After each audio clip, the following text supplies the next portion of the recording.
You know, Triple H once called his secretary to tell her secretary to tell her secretary to leave a message on my answering machine.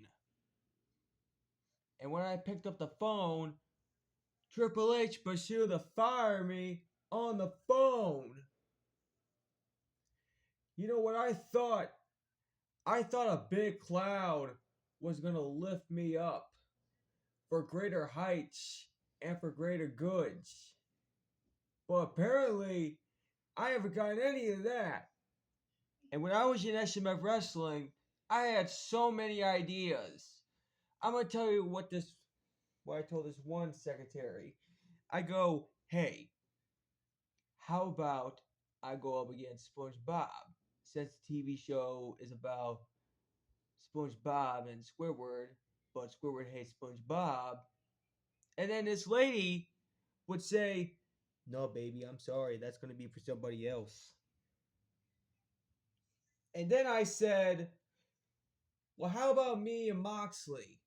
We got this great feud going on back at other wrestling companies, and maybe we can bring it together.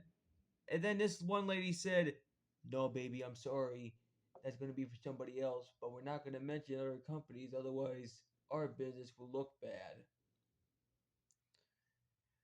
Then I said, how about you put me in a tag team division? How about I team up with The Miz or Bo Dallas or Curtis Axel or Heath Slater or Brock Lesnar? But then they said, no, Squidward, we need you in a single division. We need you as the number one contender for the Intercontinental title. We need you to do this. We need you to do that. But that would never happen. All of that never happened because Triple H took the biggest potential superstar in wrestling on the goddamn ground.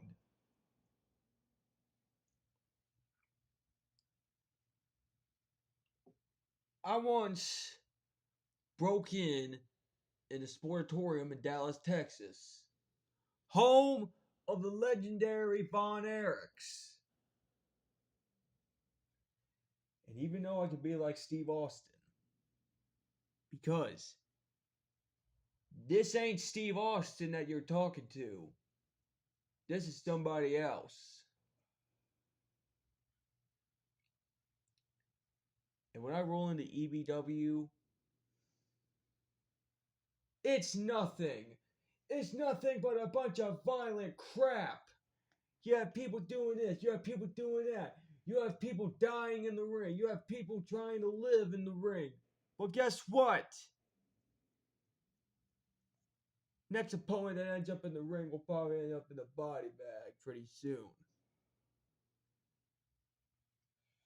That's how these wrestlers always fight. They always fight until the death. They always fight until survival. They fight until one man is standing and the other one is lying, bleeding, begging for mercy.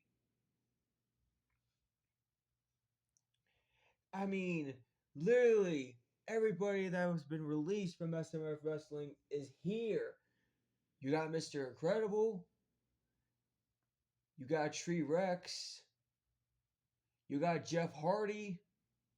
You got CM Punk.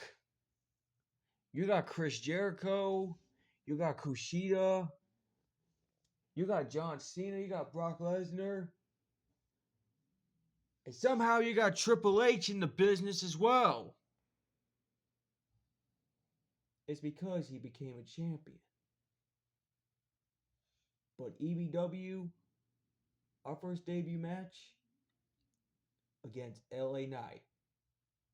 And I won that match. And then a couple of unaired episodes later, I lost on my fourth unaired match.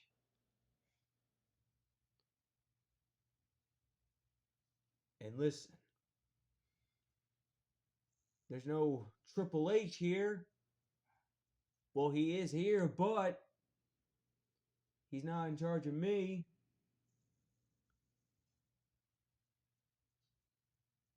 There's no Triple H in charge. No Flair. Not Todd Gordon. Not Chet Mutskin. Not Tony Khan. And not Vince. And I'm going to do my own thing. And there is no one, and I mean no one, that can stop me.